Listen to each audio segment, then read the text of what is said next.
Seigneur, nous te rendons grâce. Alléluia. Alors pour cela, nous voulons le louer, nous voulons l'adorer, nous voulons le célébrer. Amen.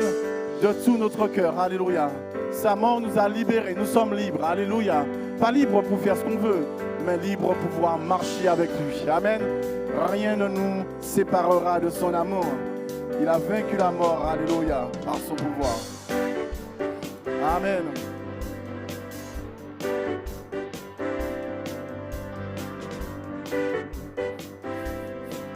On y va? Louez le roi, louez le roi, louez le roi, louez le roi.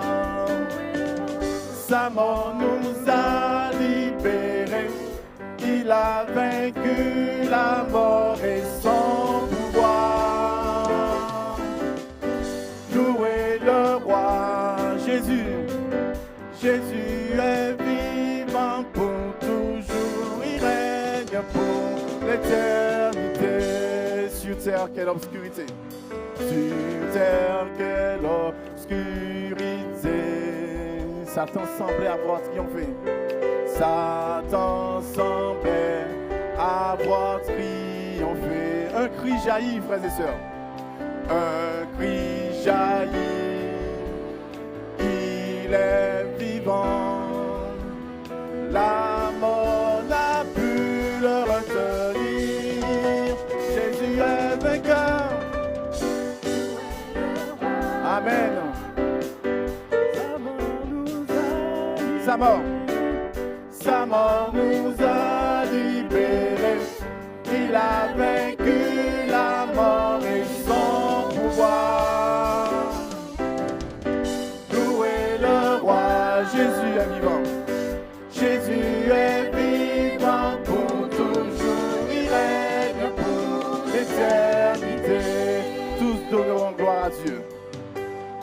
Tous donneront gloire à Dieu. Il est le Christ. Il est le Seigneur. Et ils diront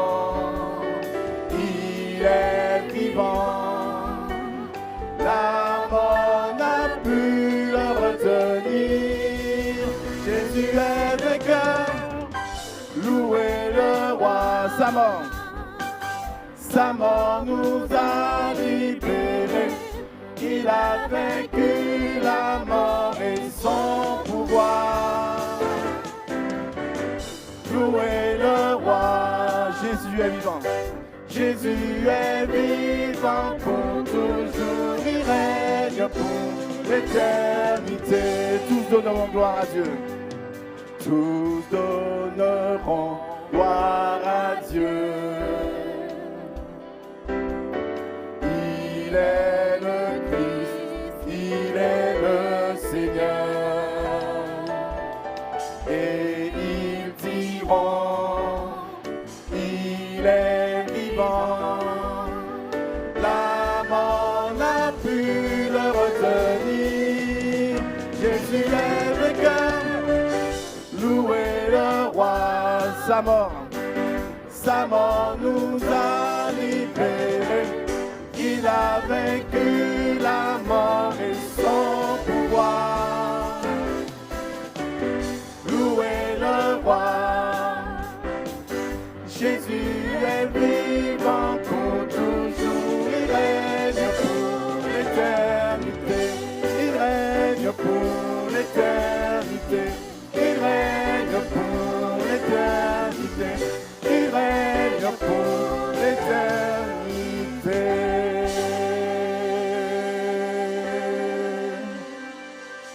Amen. Merci Seigneur, parce que nous nous adressons à un Dieu vivant.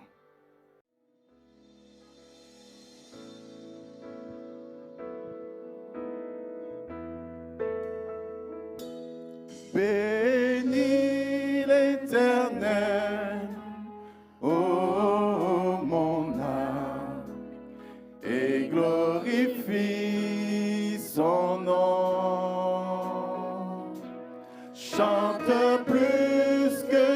jamais.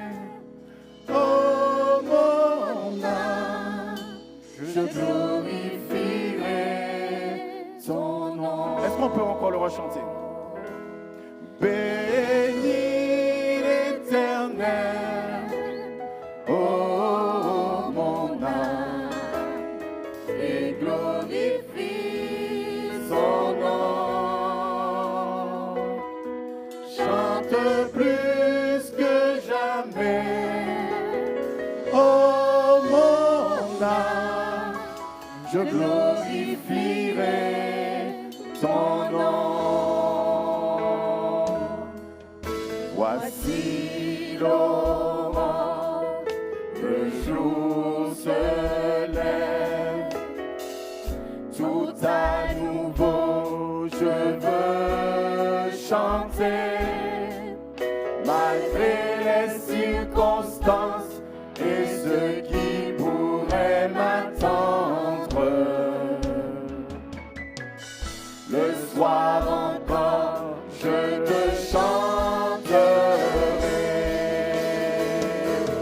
Oui, bénis l'Éternel, oh mon âme, et glorifie son nom. Chante plus que jamais, oh mon âme, je glorifierai ton nom. Tu es bonté. Tu es bonté, lent à la colère. Ton nom est grand et ton cœur est bon. Pour tes bienfaits, je chanterai sans cesse. Sans nombre sont les raisons de mon cœur.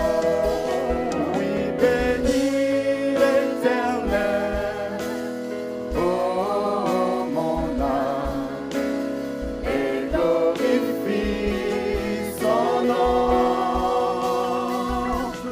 Chante plus que jamais, oh mon âme, je glorifierai ton nom. Oui, bénis l'Éternel, oh mon âme, et glorifie son nom. Chante plus que jamais, oh mon âme, je glorifierai ton nom. En ce jour où faibliront mes forces, cette heure approche où viendra la fin. Alors mon âme chantera encore. Durant 1000 ans, puis éternellement. Oui, bénis l'Éternel, oh mon âme, et glorifie son nom. Chante plus que jamais, oh mon âme, je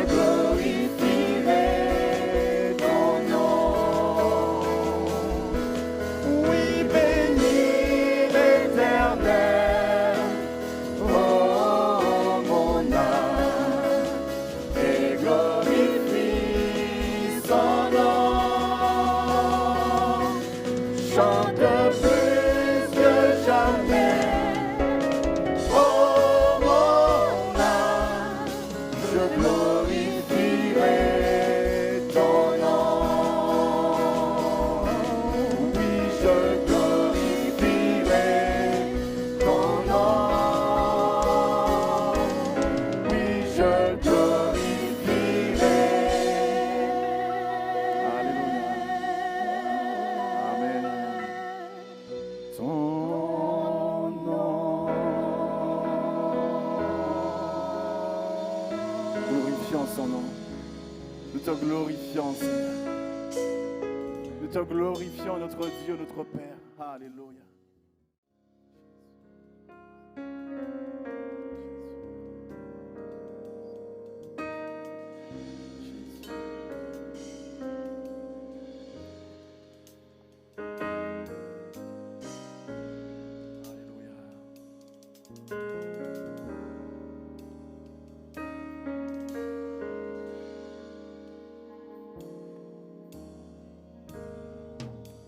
Je lève mes mains,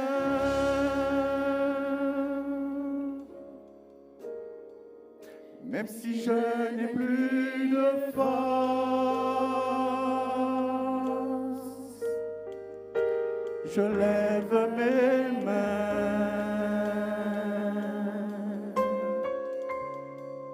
même si j'ai des problèmes.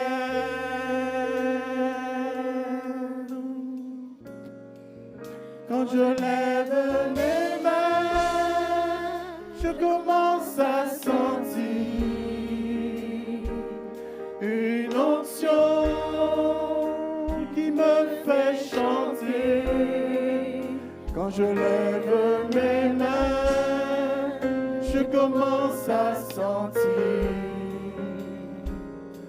le feu.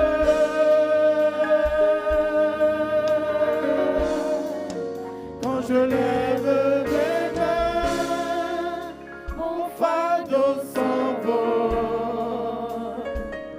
De nouvelles forces tu me donnes. Toutes choses sont possibles, toutes les choses sont possibles. Quand je lève mes mains. Reprenons-le ensemble de tout notre cœur.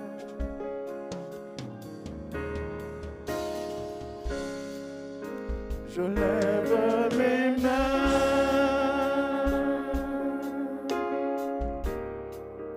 même si je n'ai plus de force.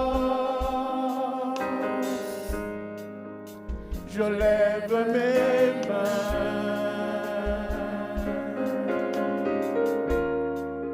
même si j'ai des problèmes.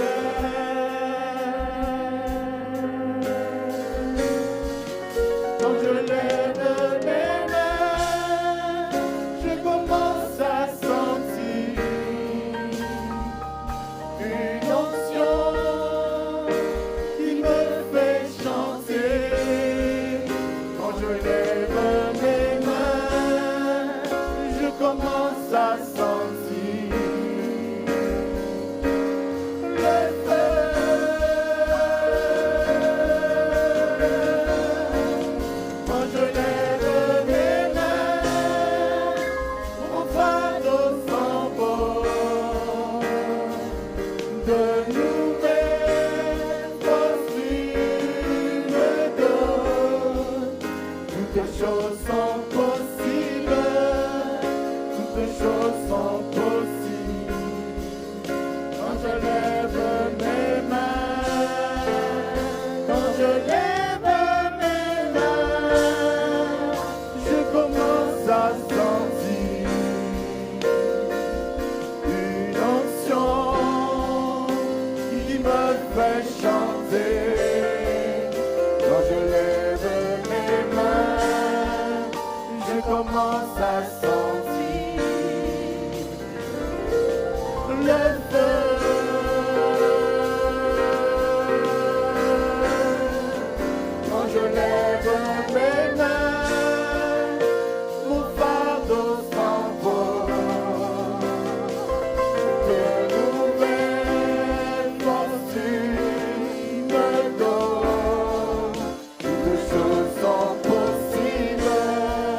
Et tout devient possible.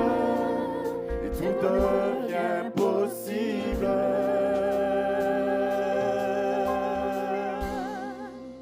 Lorsque je lève mes mains.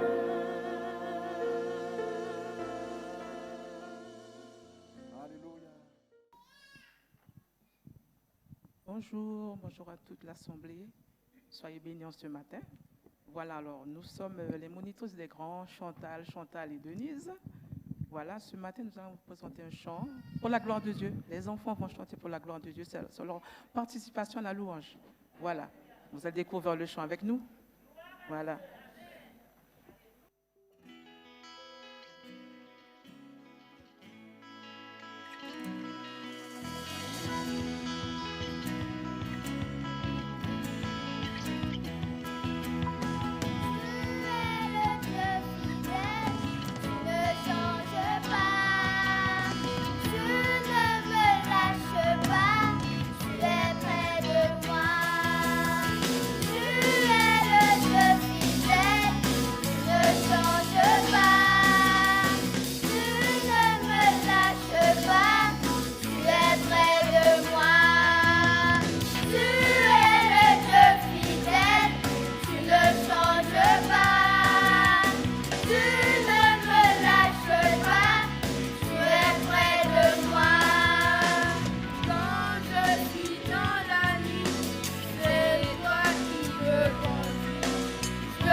Nos enfants qui témoignent la fidélité de Dieu. Alléluia. Merci Seigneur. À plus forte raison, nous les adultes, nous pouvons proclamer la fidélité de notre Dieu. Amen. Alléluia. Il ne change pas. Il est toujours là à mes côtés. Gloire soit rendue à notre Dieu. Amen. Merci notre Dieu. Savez-vous que Dieu a prévu quelque chose ce matin? Vous savez, chaque fois que je viens dans la présence de Dieu, je m'attends à quelque chose. Je dis toujours, mon Dieu ne fait pas de photocopie, je m'attends à quelque chose. Parce que j'ai tellement soif que je m'attends. Et il se passe toujours quelque chose. Qu'on ait réalisé ou pas, mais il s'est passé quelque chose. Dans la présence de Dieu, il se passe toujours quelque chose. Alléluia. Il se passe des choses au milieu de nous, hein, vous savez. Parce que le Saint-Esprit est là. Et lorsque le Saint-Esprit est là, il se passe toujours quelque chose. Il convainc les cœurs, il travaille dans les cœurs. On ne sait pas, mais c'est l'œuvre de Dieu. Amen. Ce que nous voulons, c'est que le Saint-Esprit soit là. Alors ce matin, nous voulons, Seigneur, cette rivière. Du fleuve, du cœur de Dieu coule un fleuve. Ce matin, nous disons oui, Seigneur, je viens à cette rivière. Humble, je viens déposer mes péchés. Je veux déposer tout ce qui m'encombre. Alors purifie-moi, pardonne-moi, lave-moi, sanctifie-moi. Viens me rencontrer, Jésus. Jésus.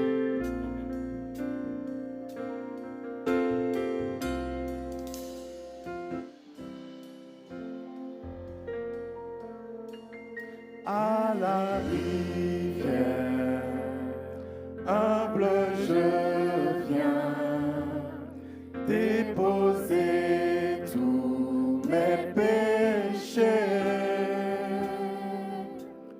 Pardonne-moi, purifie-moi. Seigneur, viens me rencontrer. On le reprend à la rivière. À la rivière, humble je viens déposer tous mes péchés. Pardonne-moi, purifie-moi. Seigneur, viens me rencontrer de ces eaux vives. De ces eaux vives coule ta grâce qui me guérit, me libère. Je me présente à la rivière. Seigneur, viens me rencontrer.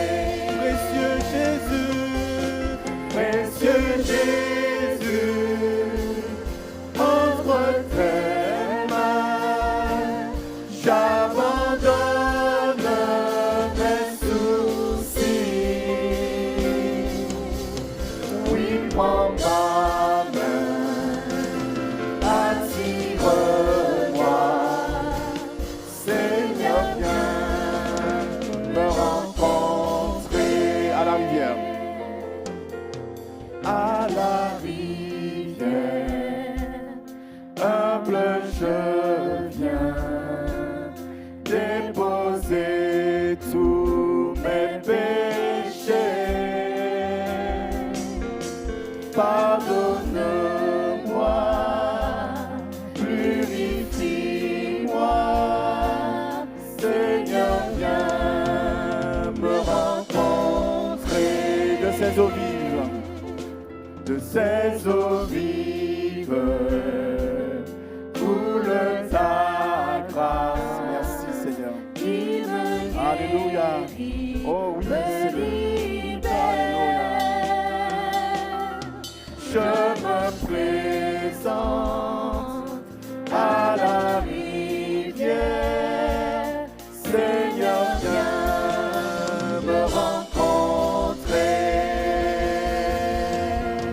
Précieux Jésus, entre tes mains, j'abandonne mes soucis. Oui, prends ma main, attire-moi. Seigneur, viens me rencontrer. Précieux Jésus, précieux Jésus, entre tes mains, j'abandonne mes soucis. Oui, prends ma main, attire-moi. Seigneur, viens me rencontrer. avec nous à la rivière, trouver la vie éternelle. Il t'appelle et il t'attend. Jésus veut te rencontrer. Viens avec nous. Viens avec nous à la rivière, trouver la vie éternelle. Il t'appelle et il t'attend. Jésus veut te rencontrer. Précieux Jésus, entre tes mains, j'abandonne mes soucis. Oui, prends ma main, attire-moi. Seigneur, viens me rencontrer. Précieux Jésus, précieux Jésus, entre tes mains, j'abandonne mes soucis. Oui, prends ma main, attire-moi. Seigneur, viens me rencontrer. Seigneur, viens me rencontrer. Seigneur, viens me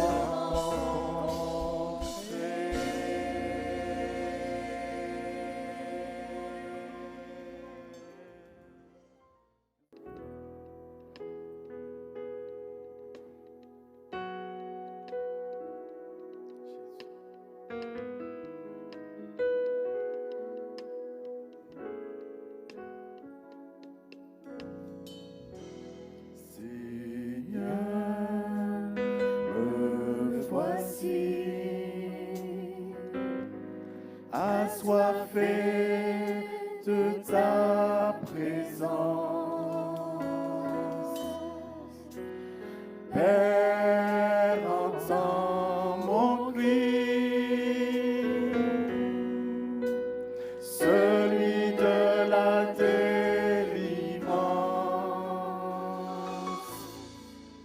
Je veux ta rivière,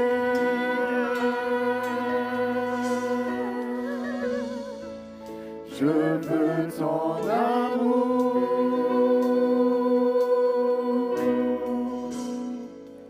afin de devenir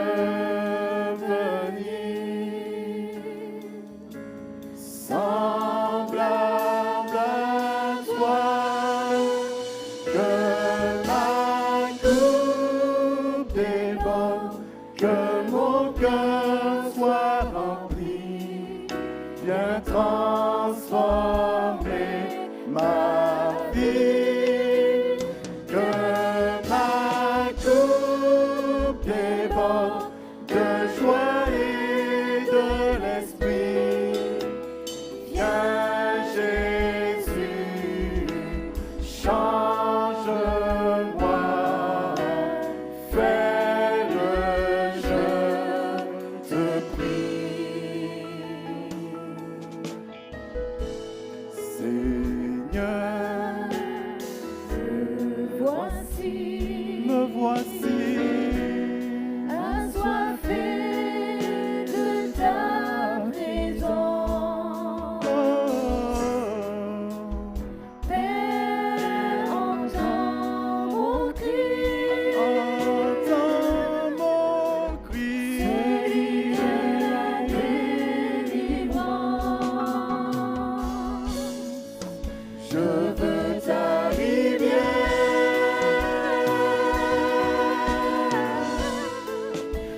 Alléluia, louange à toi, Seigneur Jésus. Gloire à toi, louange à ton nom, sois béni, Père, sois exalté, sois magnifié, sois adoré, sois glorifié. Si tu veux vraiment me suivre, si tu veux vraiment voir ma gloire dans ta vie, si tu veux vraiment que je marche à tes côtés, si tu veux vraiment que je te prenne par la main et que je te conduise, que je te rassure, si tu veux vraiment qu'une lumière éclaire ton chemin afin que tu ne puisses pas t'égarer, si tu veux vraiment que celui qui a tout créé soit celui qui veille sur toi et dont le regard soit constamment sur toi, sur tes pas, sur ta vie, il y a une chose que je te demande, une simple chose. Une chose tu es en mesure d'accomplir, de faire. Ce que je te demande n'est pas compliqué.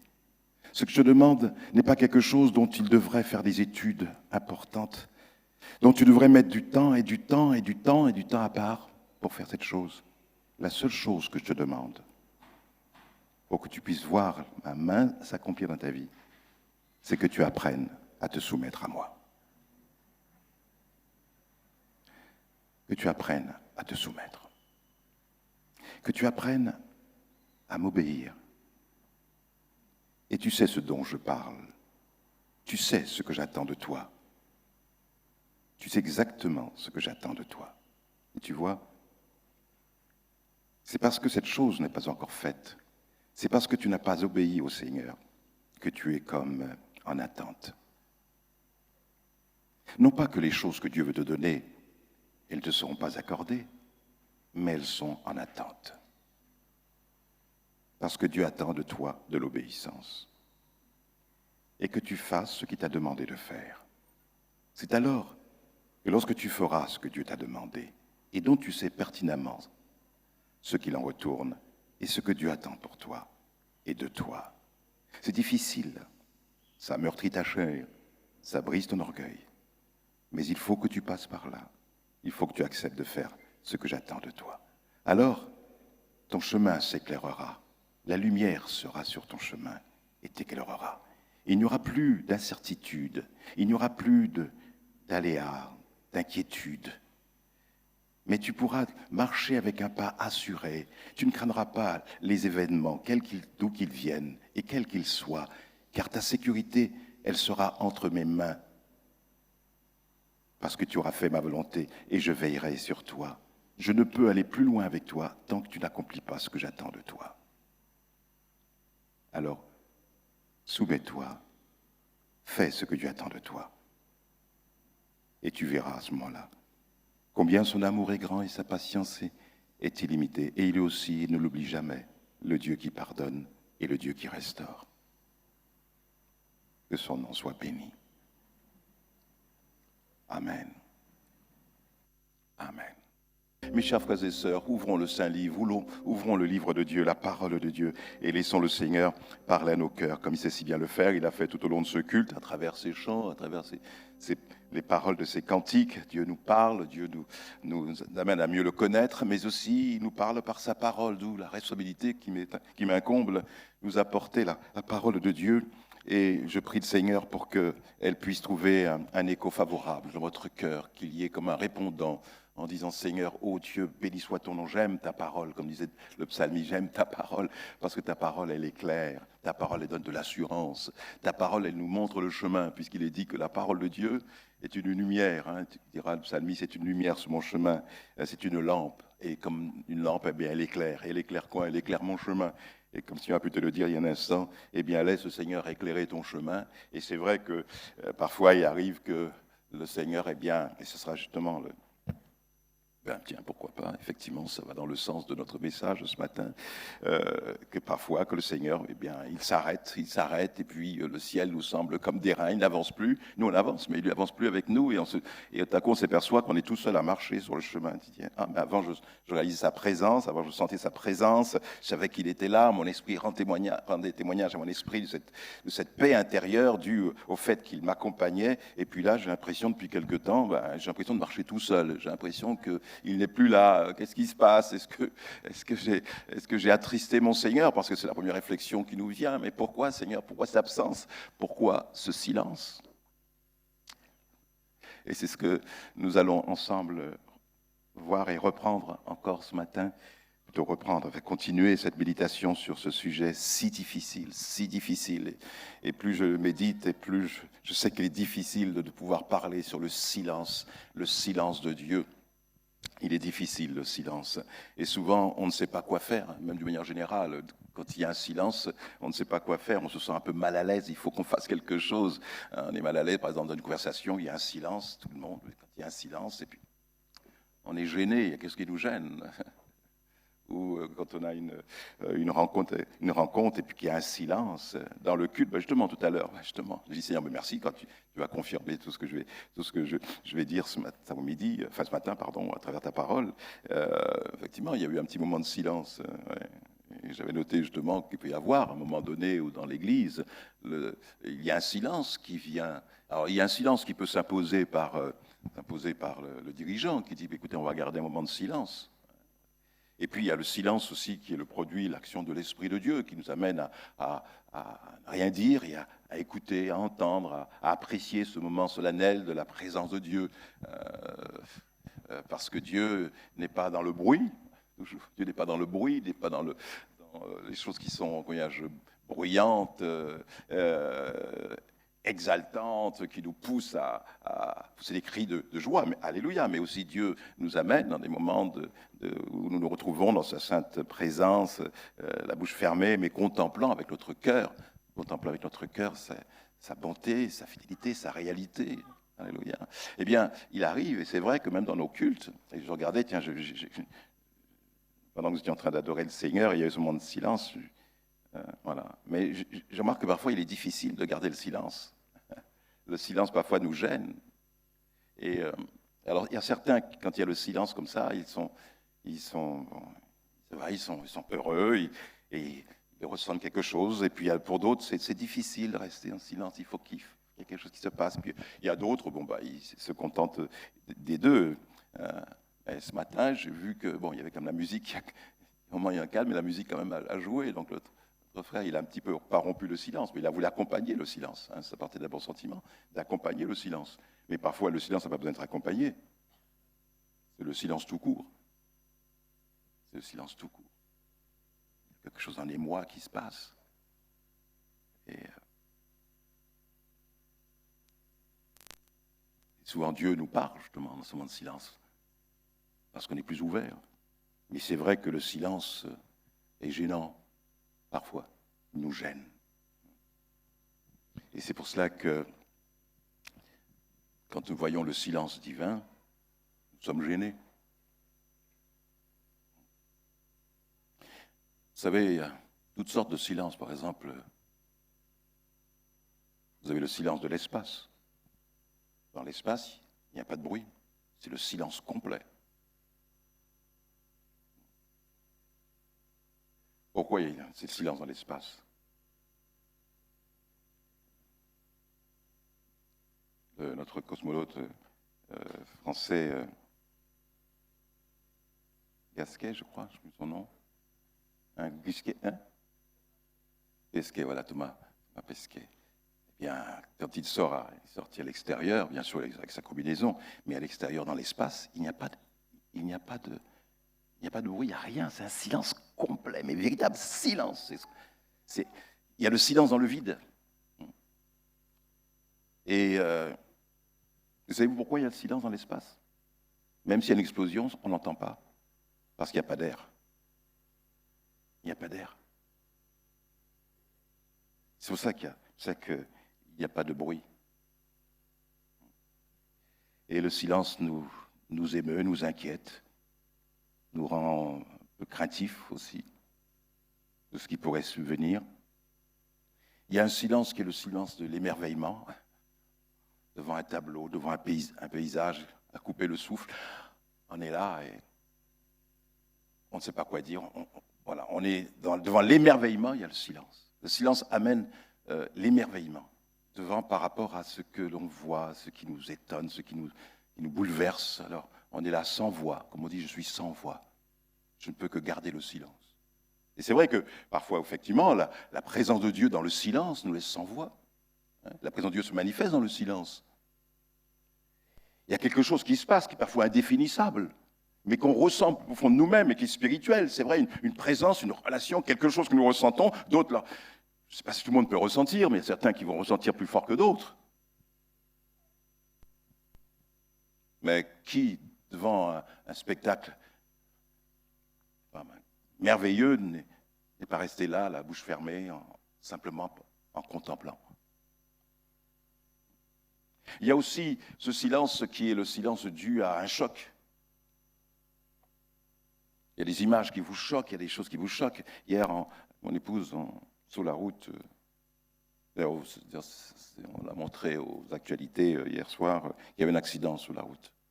Nous arrivions, ça venait de se faire, on ne l'a pas vu, mais on voyait encore la fumée qui sortait de la voiture et tout. Et 3 voitures qui se sont, enfin 2 véhicules se sont percutés, l'un se retrouvait dans le fossé.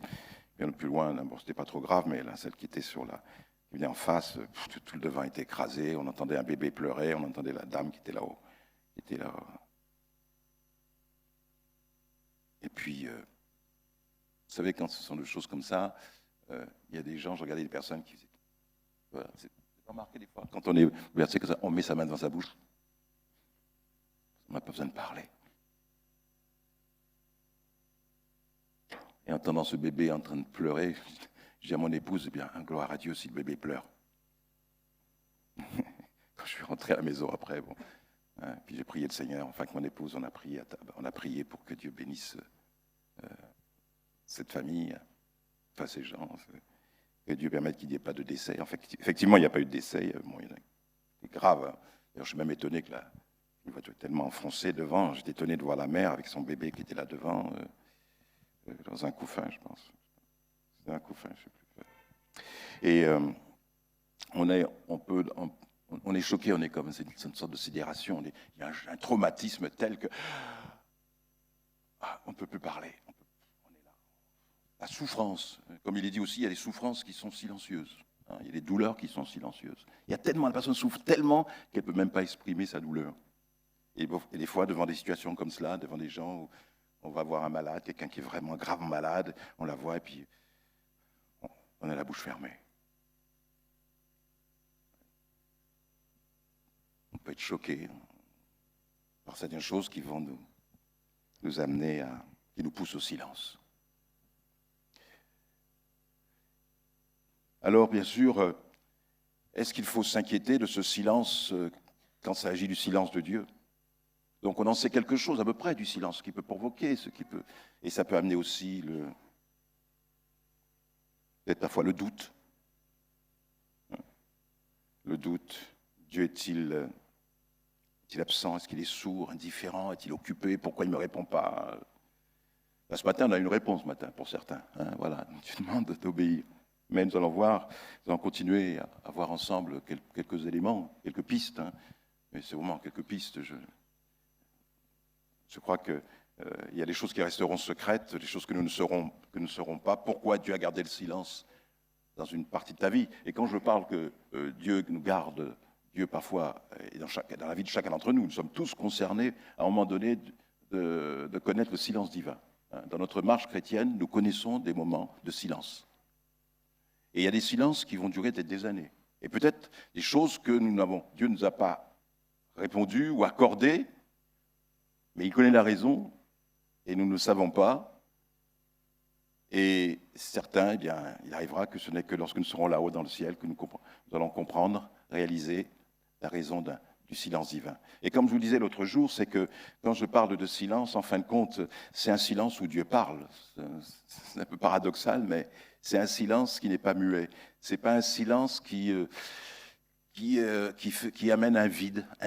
Non, le silence de Dieu, c'est un silence qui est voulu, un silence dans lequel le Seigneur gère, c'est un silence qui est géré par Dieu, au point que, n'ayant pas obtenu la réponse que nous attendions, et ce silence pourrait devenir une occasion de chute, une occasion de découragement pour certains, pour chacun d'entre nous, parce qu'il y a des silences qui sont dus au fait, dont nous ne comprenons pas la raison, d'autant que quand on est dans une épreuve aussi difficile, aussi dure, et que justement on attend que Dieu réponde, comme disait Habakkuk, Habakkuk 1, versets 2 à 4, il dit « Jusqu'à quand, Éternel, vais-je crier à toi ?»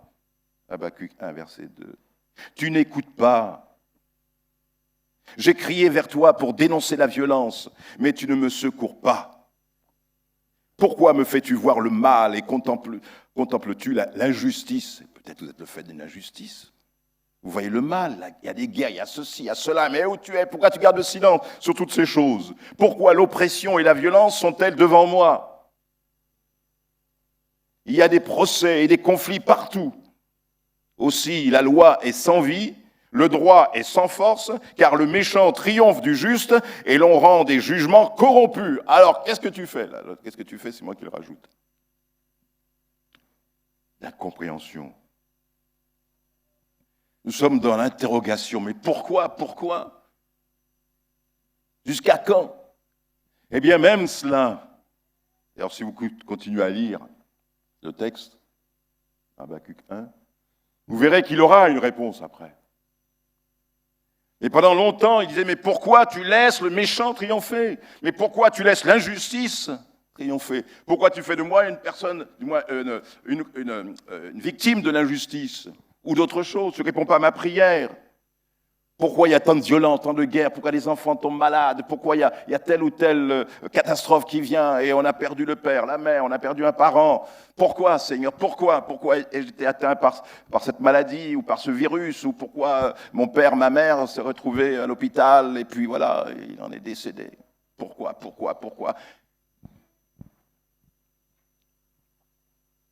D'autant que si l'on dit cela, c'est que aussi on croit que Dieu peut intervenir, qu'il peut arrêter le cours de certains événements, enfin de tous les événements, mais aussi certains événements, ceux qui nous concernent. Il peut les arrêter. Il peut faire comme un fleuve avec ses affluents. Il peut permettre qu'il y ait un petit affluent là qui dévie, qui au lieu de suivre le fleuve, eh bien il y a un petit affluent sur le côté qui part. Eh bien, il peut même créer un affluent et dévier et nous permettre de retrouver peut-être la source un peu plus loin, pas la source plutôt là où l'eau va vers la mer, où le fleuve va se répandre. Eh bien, il peut permettre qu'on passe par notre chemin au lieu de prendre celui-là qui était plus difficile. Oui, il peut le faire. Alors, ce que je voulais dire par là, c'est que au niveau du silence divin dans notre vie, dans certains domaines de notre vie, il va garder silence. Mais ça ne veut pas dire que tout au long de notre vie, ou plutôt dans tous les aspects de notre vie chrétienne, Dieu garde le silence. Il ne parle pas. Non, il parle. La preuve, il nous a parlé encore ce matin, il nous parle par les chants, il nous parle de différentes façons.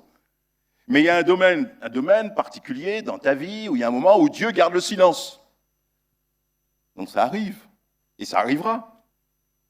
Et non pas pour nous faire du tort. Et comme ce matin, il nous l'a dit ce matin, s'il y a des choses que Dieu voudrait faire pour toi et que tu ne les as pas, mais parce que Dieu attend que tu fasses quelque chose.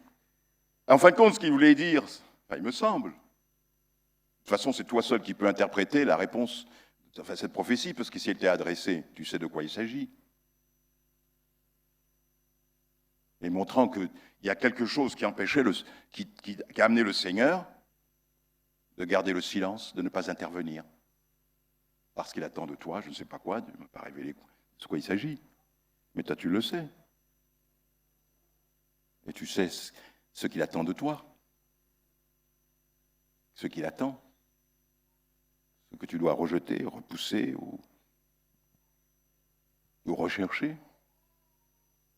Afin de poser cette chose qui permettra à Dieu d'avancer avec toi. En tout cas, il est certain que Dieu fait toutes choses belles en son temps. Alléluia. D'autant que dire que Dieu garde le silence, Dieu est silencieux alors qu'il ne cesse de parler, et c'est vrai qu'il est silencieux. Mais c'est vrai que quand on parle du silence, c'est vrai qu'on est gêné parce que nous sommes des hommes et des femmes de la parole de Dieu. Alléluia. Nous annonçons la parole, nous lisons la parole et Dieu nous parle parce que Dieu est un Dieu qui parle et il parle par sa parole. Il parle par sa parole. Alléluia. Amen. Donc c'est pour ça que c'est rare que nous prêchions sur le silence. Nous voulons que Dieu nous a donné son livre, il a donné sa parole et il parle par sa parole. Que son nom soit béni. Il est dit de Jésus, Jésus est la parole incarnée et la parole faite homme. Au commencement était la parole était avec Dieu et la parole était Dieu. Et la parole s'est faite homme. Donc Dieu parle. Donc on est étonné qu'il garde le silence. On est surpris qu'il garde le silence. Alors faut-il s'inquiéter? Non. Nous continuons en disant ceci, c'est que le silence ne veut pas dire son absence.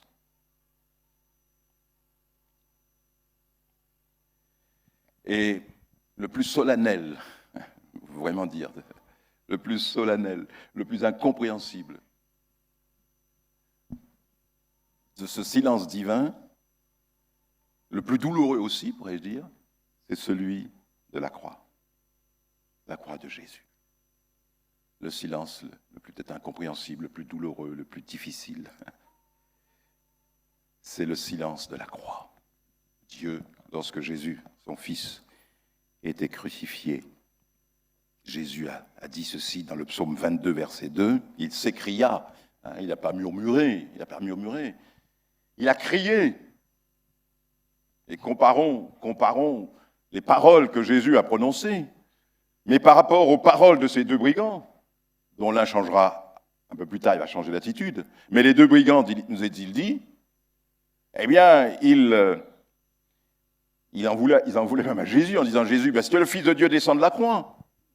Mais en même temps, si on sait que les condamnés, eh bien, dans ces moments difficiles, quand ils sont là, crucifiés, torturés et tout, eh bien, ils lancent des malédictions à l'égard de leurs bourreaux.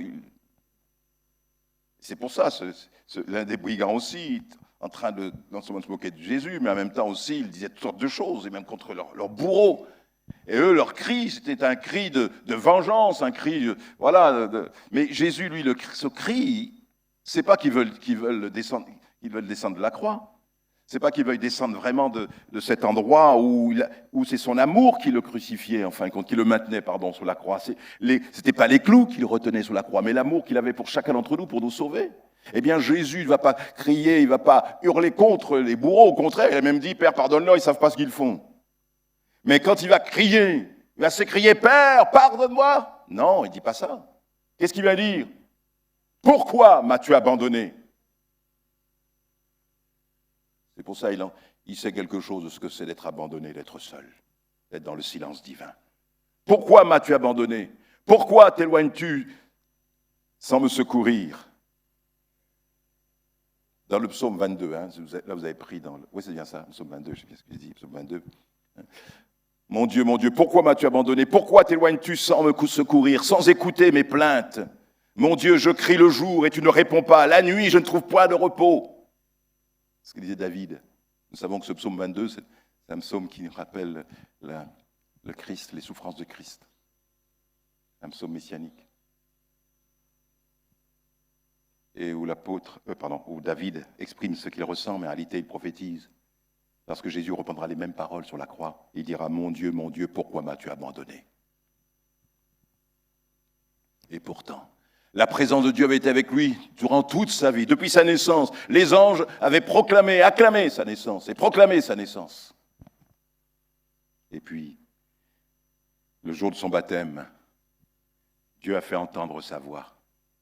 Donc Dieu avait envoyé des anges pour préparer sa venue, acclamer sa naissance des milliers d'anges étaient là en train d'apparaissant au berger.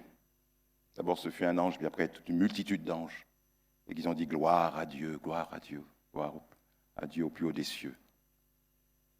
Ils rendaient gloire à Dieu pour la naissance du Fils de Dieu. Mais Dieu était présent aussi.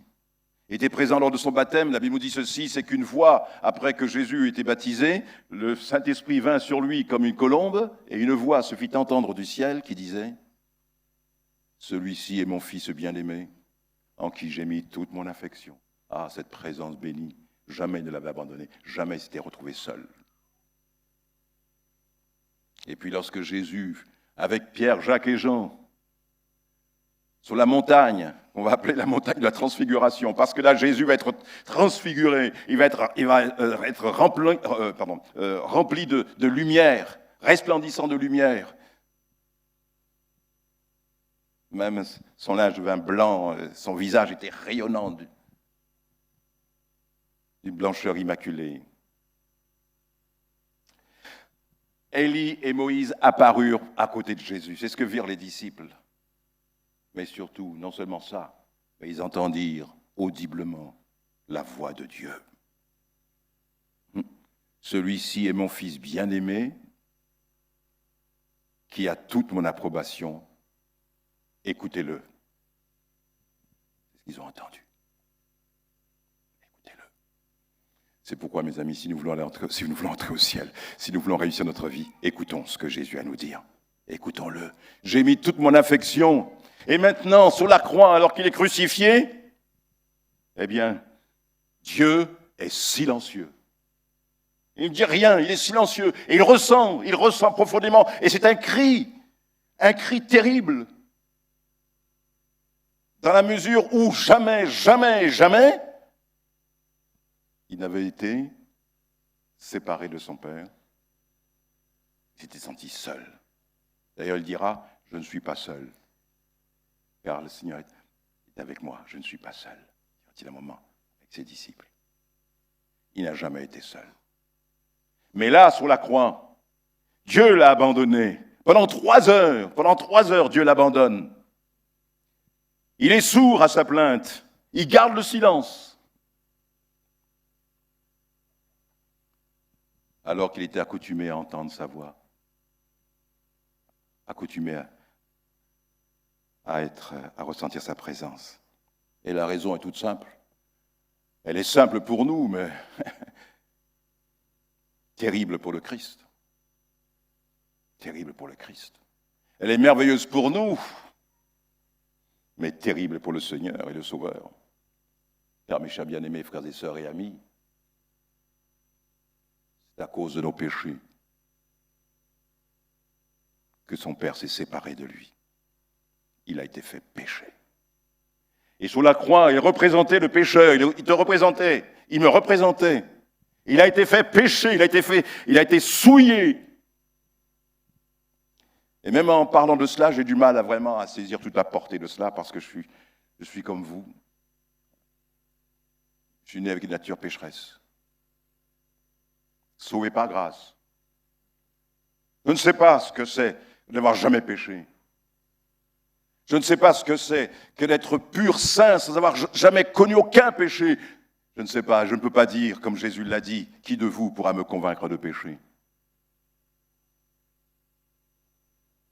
Il ne savait pas, il n'avait jamais été souillé, quoi que ce soit. Mais à ce moment-là, toutes les ordures, les impudicités, l'immoralité, la méchanceté, tout ce qu'il y a de plus mauvais dans le cœur humain et dont nous avons les fruits dans le monde dans lequel nous vivons, et ça depuis des siècles et des siècles et des siècles. Et nous ne cessons de montrer la laideur de notre cœur, de ce qui est profondément en nous, et nous le manifestons par l'atrocité, par la violence, par des viols, par des guerres, par toutes sortes de choses qui montrent la laideur du cœur de l'homme lorsqu'il n'est pas régénéré, nous montrant la puissance satanique, et tout ce qui se passe dans le monde est le reflet du cœur de Satan. Puisque Jésus a dit que le prince de ce monde, Satan est le prince de ce monde. Oui, mes amis. Et c'est lui qui tire les ficelles, et c'est lui qui peut se servir, de ceux qui nous dirigent, de ceux qui ont une position de décision. Il agit. C'est pour ça que c'est très important, et pour ça que l'apôtre Paul nous dit, priez pour ceux qui nous dirigent, priez pour ceux qui ont une responsabilité à diriger la nation, car ils ont besoin de sagesse, parce qu'il y a quelqu'un qui va s'occuper d'eux, et ce quelqu'un, c'est l'adversaire. Pour les amener à amener le peuple à s'éloigner de Dieu, et à donner des lois où on sera contre l'évangile, contre Dieu. Et ça a toujours été, et plus ça sera encore davantage dans ces temps de la fin. C'est pour ça qu'il nous faut prier pour ceux qui nous gouvernent. Que ce soit à la petite échelle ou à la grande échelle, que ce soit au niveau local ou au niveau national, et quel que soit le mandat que certains ont, puisqu'ils ont un mandat pour pouvoir diriger, pour pouvoir conduire la nation, eh bien que chacun d'entre eux ait la crainte de Dieu, puisse connaître le Seigneur et être dans la paix de Dieu, parce que le diable ne les manquera pas de se servir d'eux. C'est pour ça que nous bénissons quand il y a des croyants qui sont membres d'un gouvernement.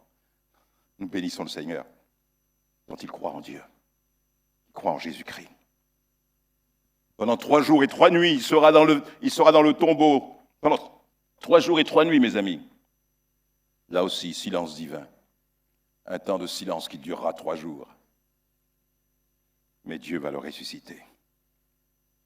Mais il y a une chose que Jésus savait. Jésus savait que le silence de Dieu ne voulait pas dire son absence à jamais. Son absence.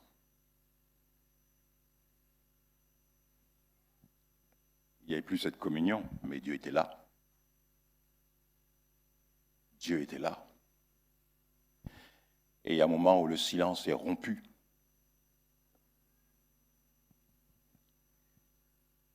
Et Christ est ressuscité. Là, vous connaissez Mère Teresa, la religieuse Mère Teresa. Voici ce qu'elle a dit à propos du silence. Elle a dit « Dieu est l'ami du silence. Les arbres, les fleurs et l'herbe poussent en silence. Regarde les étoiles, la lune et le soleil, comment ils se meuvent silencieusement. » Ouais, c'est bien ce qu'elle a dit. Dieu est l'ami du silence. Ah, ouais, on ne peut pas s'étonner. Et son silence ne veut pas dire qu'il est absent. Ça ne veut pas dire non plus qu'il y a quelque chose à te reprocher. Ça peut l'être, bien sûr. Mais son silence est toujours évocateur de quelque chose qui certainement sera pour nous profitable. Donc Dieu est l'ami du silence. C'est ça qu'il dit, faites silence. Dans un texte, je crois que j'ai dû le noter quelque part. Faites silence devant l'Éternel, le Créateur du ciel et de la terre. Les arbres, remarquez bien, et c'est vrai ce qu'elle dit, c'est vrai. Alors les arbres, les fleurs et l'herbe poussent en silence. Vous entendez le bruit de la pousse? Vous entendez le bruit de la croissance de l'arbre, de la fleur? Non, non. Regarde les étoiles, la lune, le soleil, comment ils se meuvent. Et ils le font silencieusement, sans aucun bruit, comme j'ai dit tout à l'heure, il n'y a pas de son. Ça ne veut pas dire qu'il n'existe pas, c'est pas parce qu'il n'y a pas de son que c'est silence qu'il n'y a pas quelque chose qui se passe. C'est pour ça que je vous disais que même dans le silence de Dieu, il agit toujours. Puisque ce silence dans ma vie a une raison. Et pour que je ne puisse pas, j'avais commencé à le dire tout à l'heure, puis je n'ai pas fini ma phrase, mais pour que nous ne puissions pas sombrer à cause de l'épreuve, eh bien, il va nous encourager. Il va nous donner une parole, il va nous encourager dans le sens, à travers, puisque les choses, je vous ai dit que partiellement, il peut garder le silence sur un domaine de notre vie. Mais comme il n'a pas répondu à ta prière, mais ce n'est pas parce qu'il n'a pas répondu à ta prière qu'il ne veut pas que tu sombres dans le découragement, mais ce qu'il va faire, il va t'encourager par une prédication comme ce matin, pour que tu puisses rester dans la paix face au silence divin.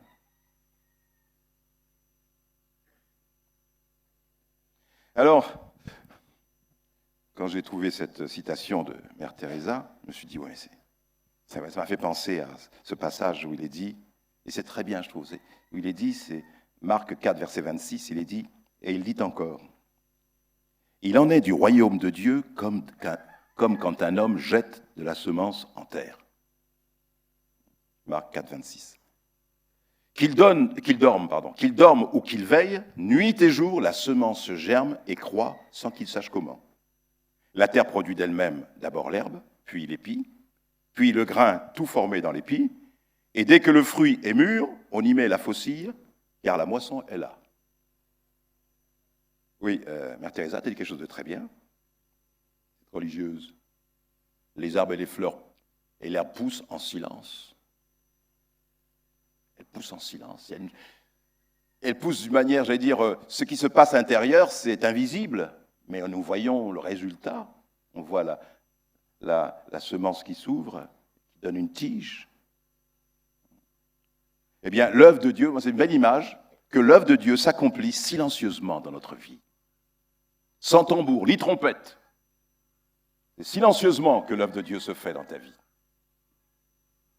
Il y a des moments où Dieu peut te donner quelque chose, faire une expérience merveilleuse, tu es vraiment encouragé, tu vois, oh, Dieu m'a appris ceci, j'ai appris cela, j'ai eu une révélation, enfin il n'y a pas que des révélations, hein, mais je suis passé par tel chemin, j'ai vu comment Dieu est intervenu, Dieu m'a pu parler à travers la prédication, à travers le Saint-Esprit, ou bien à travers un collègue, enfin plusieurs circonstances ont fait que vraiment j'ai vu comment Dieu a dirigé ma vie, comment il m'a permis d'avoir tel emploi, il a dirigé les choses, il a ouvert des portes et tout.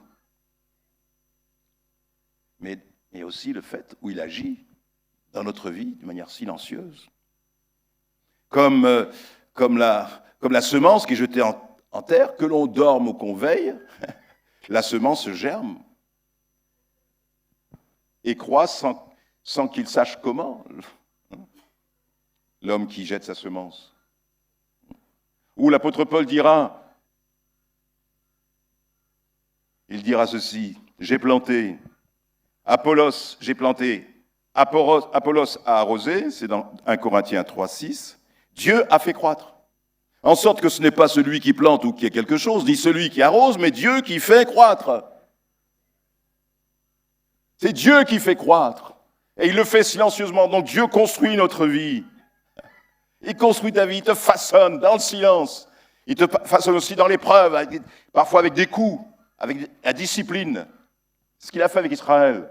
Et si on ne comprend pas, alors Dieu intervient. Il étend sa main et il nous éprouve, soit par toutes sortes d'épreuves physiques, mais aussi par le silence. Il nous éduque aussi. Et il nous enseigne. Et il fait une œuvre pour que tu sois l'homme et la femme qu'il veut que tu sois. Parce qu'il a en vue pour toi une œuvre. Car chacun d'entre nous, qui que nous soyons, Dieu nous connaît et Dieu travaille à notre perfection. Et cette perfection a pour but de faire de nous des hommes et des femmes qui seront semblables à son Fils.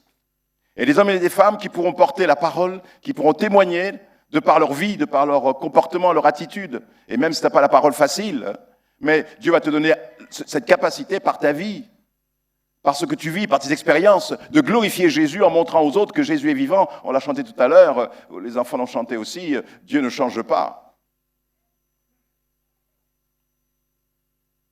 Il est dit qu'il fait toutes choses belles, dans Ecclésiaste 3, verset 11, il fait toutes choses belles. Hein.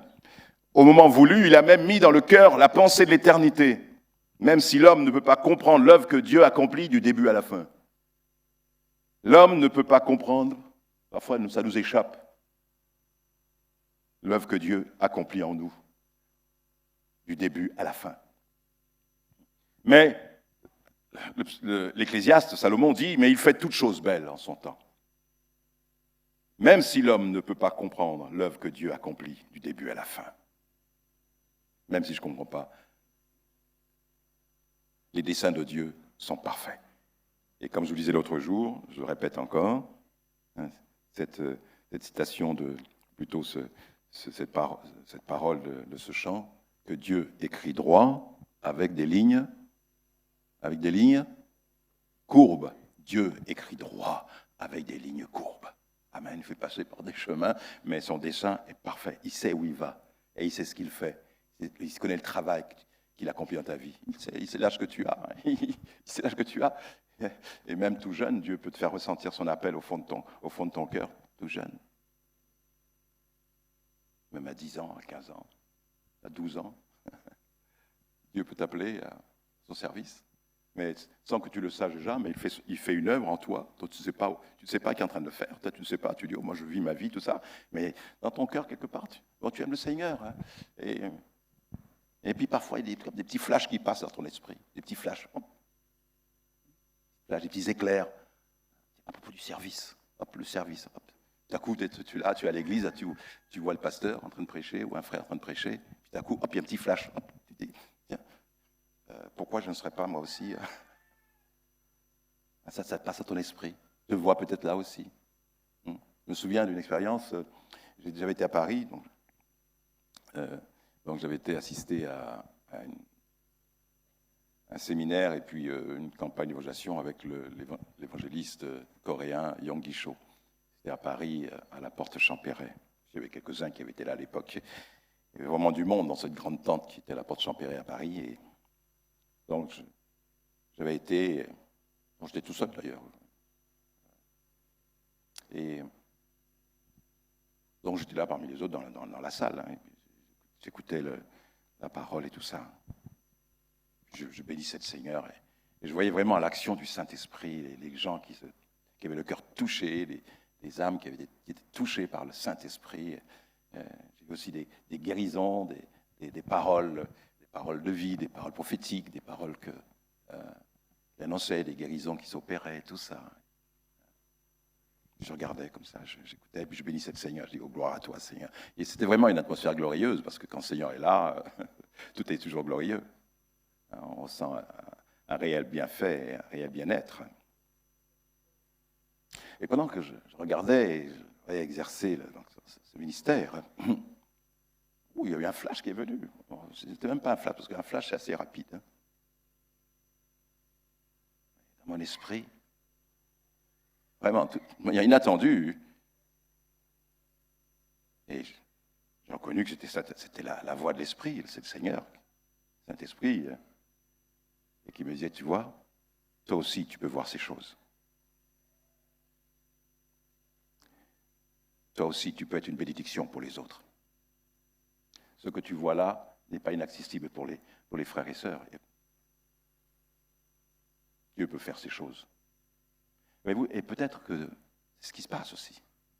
Je dis, oh, moi, on se sent toujours trop petit. Ah non, c'est pas moi, peut-être quelqu'un d'autre, jamais. C'est pas moi, non. On se dévalorise assez vite. Mais Dieu, il sait ce qu'il fait. Amen. Et peut-être comme ça, il y a des choses que tu vois, mais Dieu te façonne, Dieu est en train de te façonner. Donc comme la semence qui est en terre, eh bien, il est dit que quoi que l'on fasse, que l'on dorme ou pas, ce que Dieu a semé en toi s'accomplira. Fais son œuvre, Dieu fait son œuvre.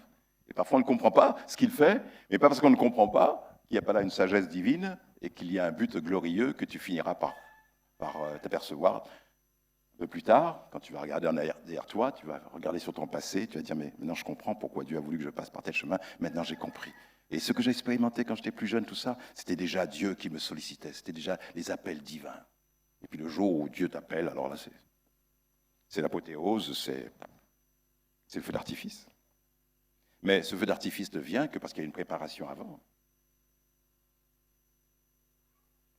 Où Dieu te révèle sa volonté.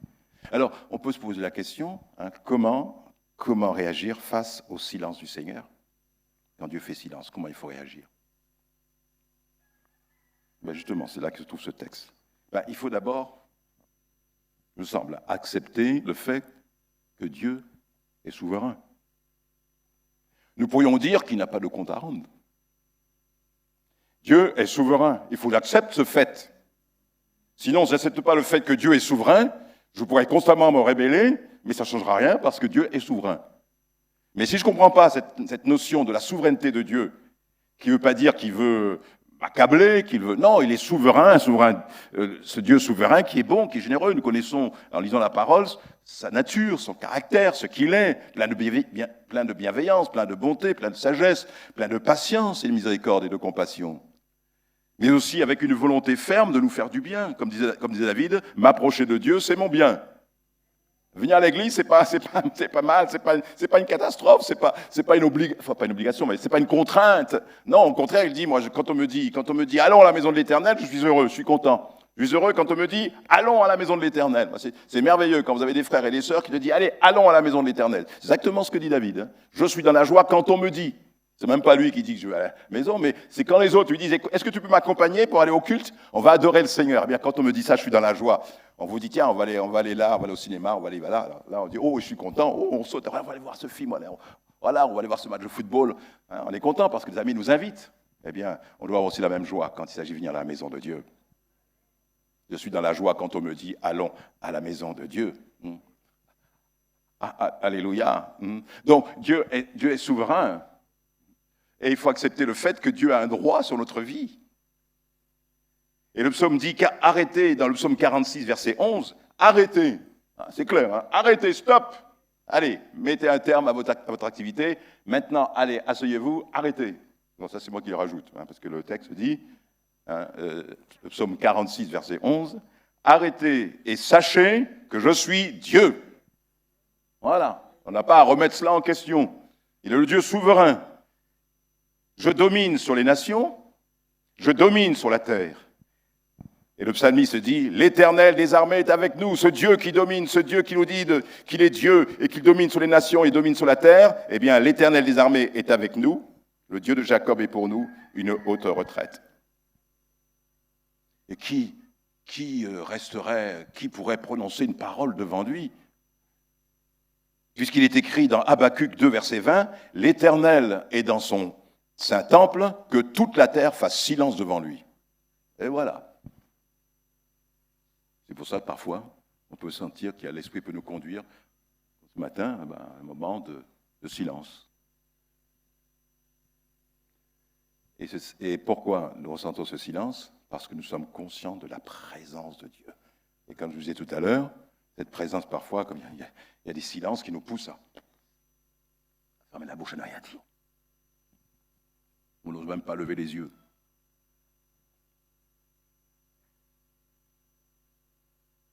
Parce qu'il est souverain.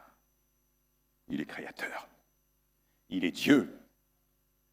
Et l'Éternel dans son Saint-Temple, Seigneur, tu es au milieu de ton Église, nous sommes le corps de Christ.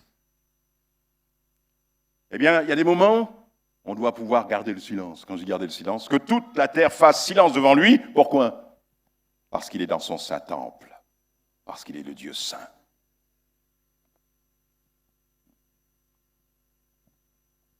Rappelez-vous Job. Il avait tellement parlé, Job.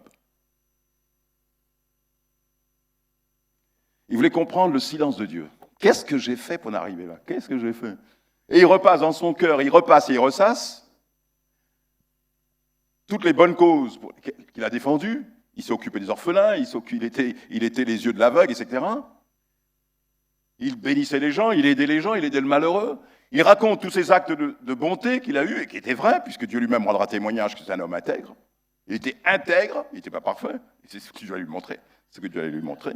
Mais Dieu rend témoignage qu'un homme, dans ce que Dieu attendait d'un homme, eh bien, il était intègre dans le fait de ce que Dieu lui disait, il le faisait. Mais, alors c'est vrai qu'il y a ses amis qui sont venus, et eux, ils auraient dû garder le silence. D'ailleurs, c'est ce que Job dira à ses amis, qui étaient des amis, qui voulaient l'aider à comprendre ce qui lui arrivait. Puisque Dieu ne répondait pas tout de suite.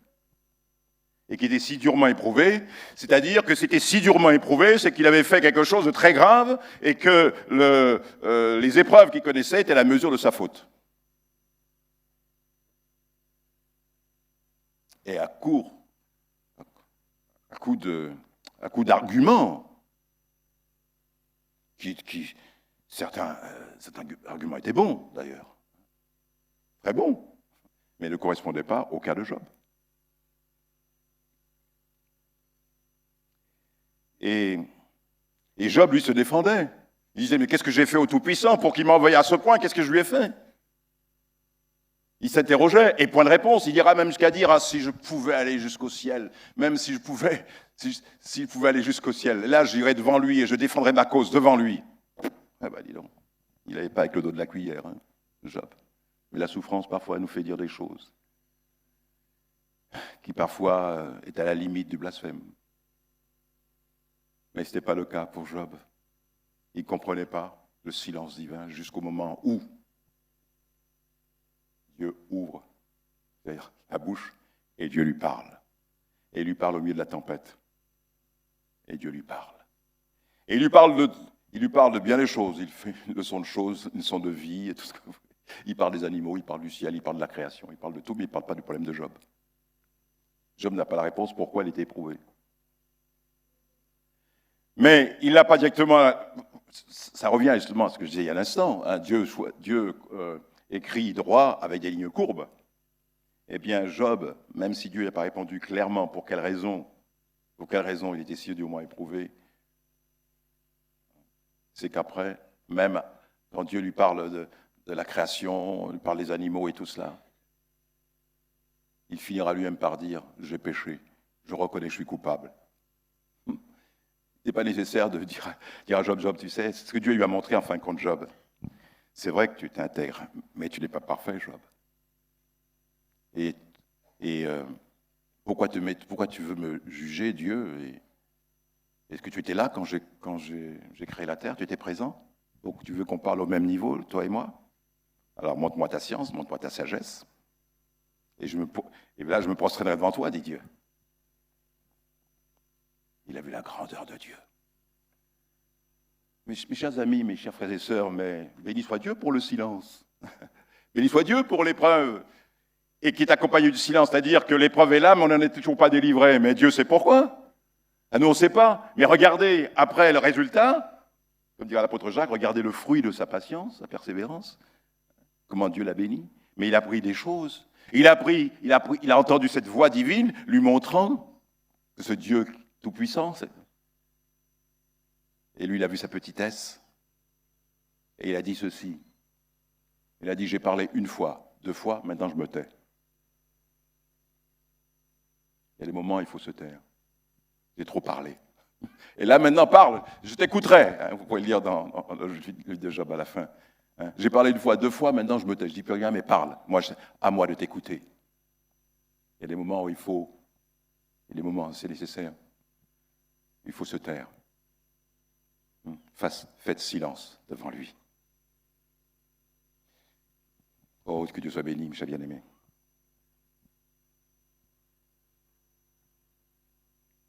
Je crois qu'on va continuer la semaine prochaine.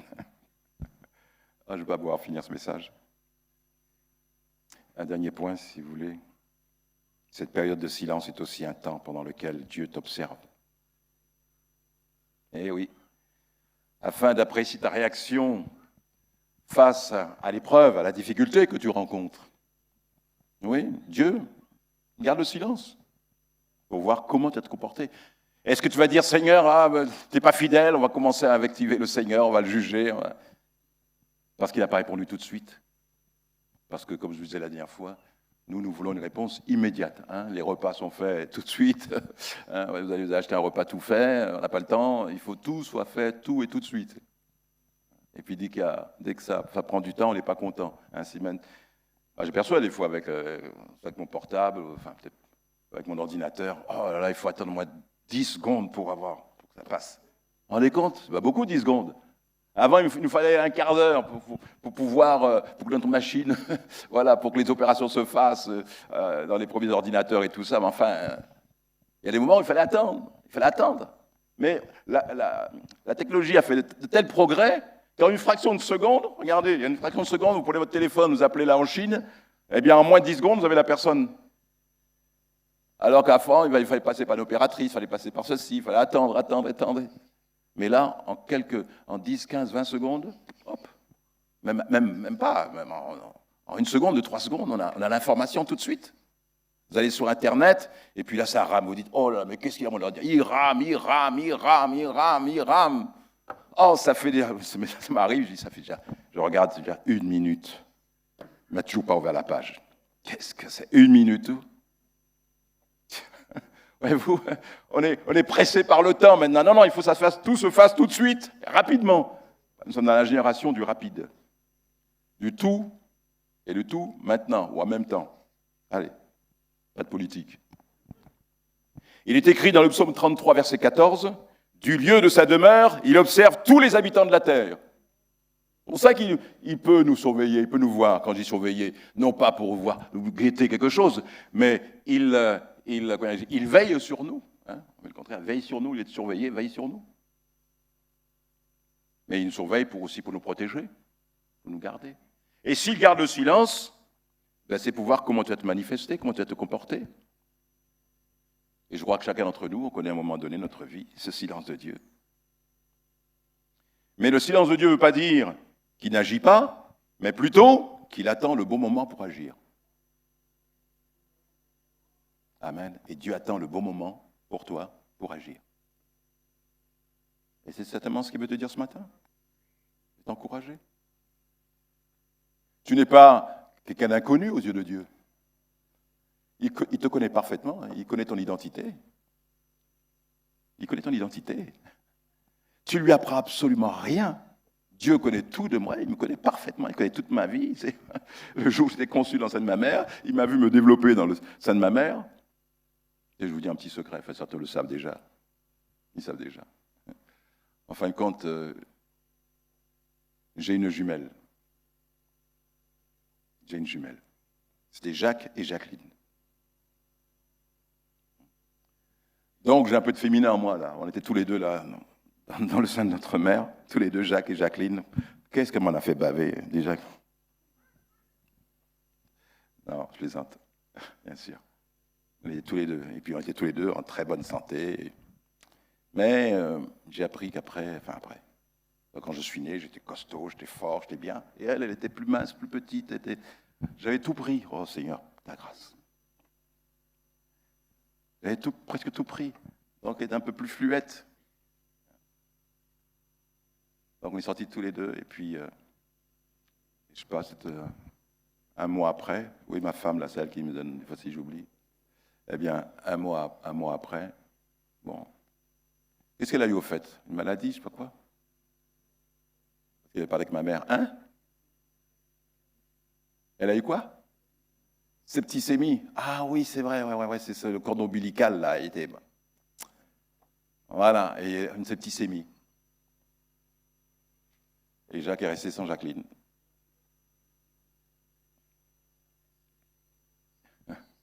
Dieu connaissait, il savait. Et c'est pour ça qu'avant même que je sorte du sein de ma mère, Dieu me connaissait. Et il savait quelle serait ma vie et la durée de ma vie. De quelle qualité serait ma vie.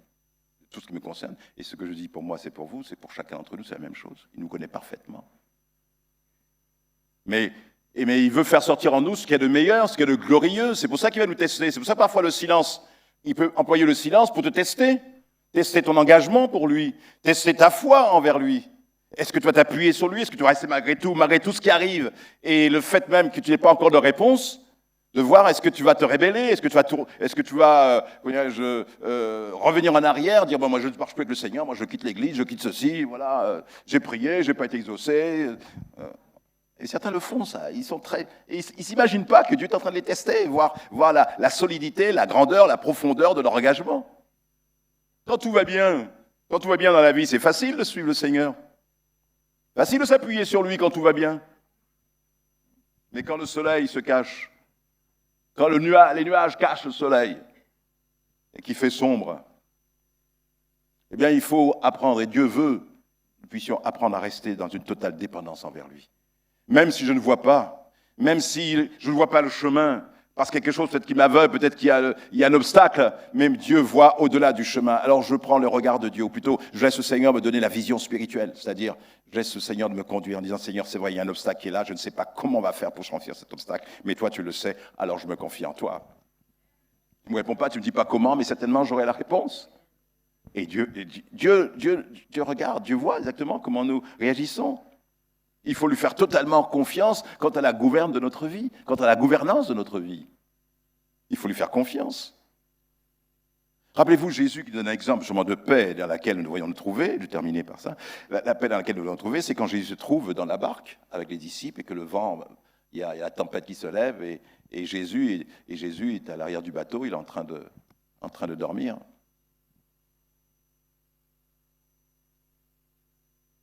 Les disciples voient l'eau qui commence à rentrer, quelques vagues qui rentrent dans le bateau, qui tanguent de chaque côté, et puis le résultat, pourtant ce sont des hommes chevronnés, ils ont l'habitude de la tempête, ils ont l'habitude d'être remués, mais cette fois-ci, c'est que la situation est beaucoup plus grave que d'habitude, et les éléments sont plus déchaînés que d'habitude, au point que ils commencent à paniquer. Et là, alors qu'ils devraient, ils sont étonnés parce que Jésus est avec eux, alors et pourquoi cette tempête est là? Et Jésus est avec eux dans la barque.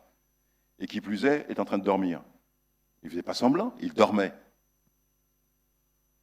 Jésus, lui, voilà, il dort. Oui. Les éléments, la mer démontée n'a pas enlevé la paix de Jésus, n'a pas réveillé Jésus.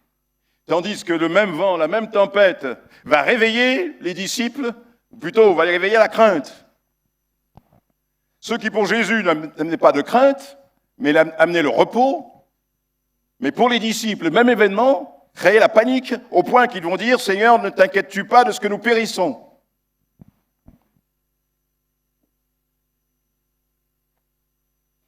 Et lui, il dort. Mais c'est la même eau, c'est la même tempête, c'est les mêmes vagues que connaissent ses disciples, que connaît Jésus. Mais lui, il dort. Il est confiant. Nous pouvons comparer ça au silence. Seigneur, tu vois, il y a la tempête dans ma vie, il y a la tempête dans le foyer, il y a la tempête dans mon couple, il y a la tempête dans le travail, il y a la tempête dans ma santé, etc. Alors fais quelque chose. Mais Jésus est avec toi. Christ en vous, c'est l'espérance de la gloire. Ce n'est plus moi qui vis, mais c'est Christ qui vit en moi, dit l'apôtre.